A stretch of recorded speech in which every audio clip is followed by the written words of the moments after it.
My name is Violet Speek-Warnery. I'm the Deputy Representative for UNICEF in the Eastern Caribbean area. And we are very honored to be here at the meeting of the Council of Ministers of Social and Human Development. It's first of its kind, and we're extremely happy in the sense that we are now seeing the OECS Commission coming forward with the Growth and Development Strategy, and within that the Human and Social Development Strategy, which is very much in line of our work that we've been engaging in the OECS with and the work with children, and it really shows the prominence of how the OECS is viewing children and the rights of children and how they are viewed in the development and the development forward. So really we're happy to see that there's a big paradigm shift ongoing from welfare states and seeing disadvantaged groups like children seen as welfare, but now much more seen as people that we can empower and seen as investments instead of just expenditures on the payroll. So UNICEF really there are three main areas where we feel that we have a good role to play with the OECS Commission. One is in the whole area of data and social data, understanding the situation of children and their families.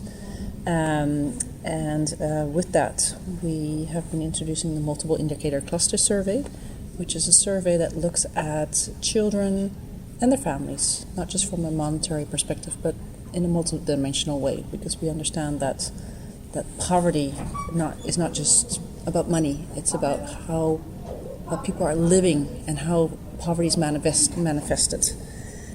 So it's about the data, and with that data, being able to provide performance indicators. So making the social sector much more field of evidence and making policies that are based on evidence.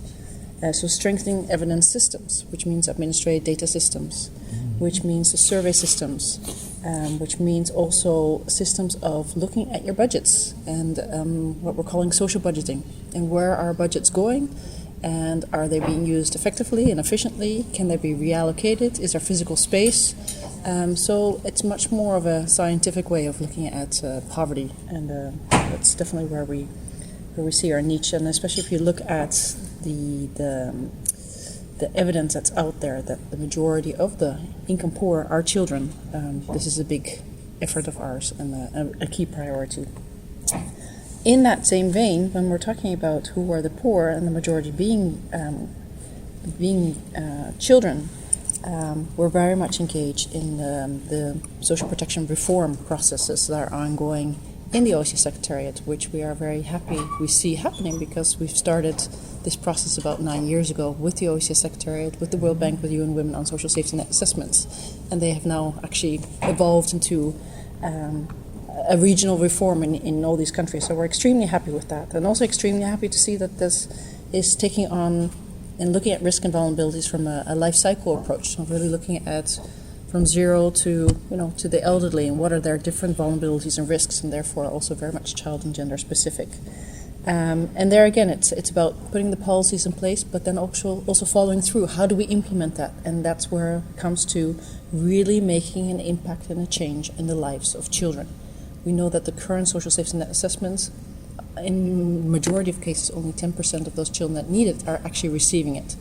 So after the reform process is finished, we are really hoping that the majority of those children that need it are prioritized and actually get the assistance that's needed to bring them out of that intergenerational cycle of poverty.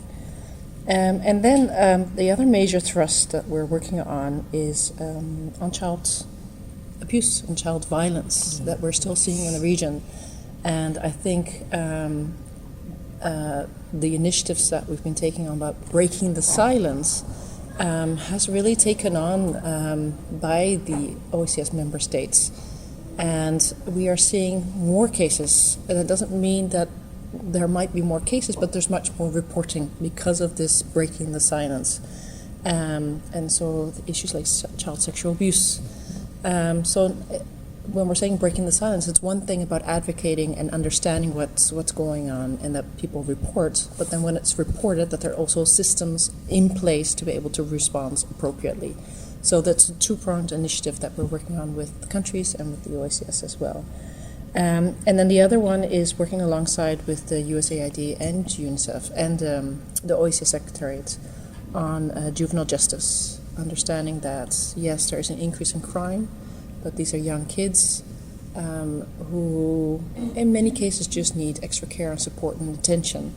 And so how do we bring that support and attention into their lives, so diverting them away from offending, a life of offending, to really a life of achieving? So again, making a concrete, life-changing moment for them. And that's what we're trying to achieve for these young kids who might be in contact with the law.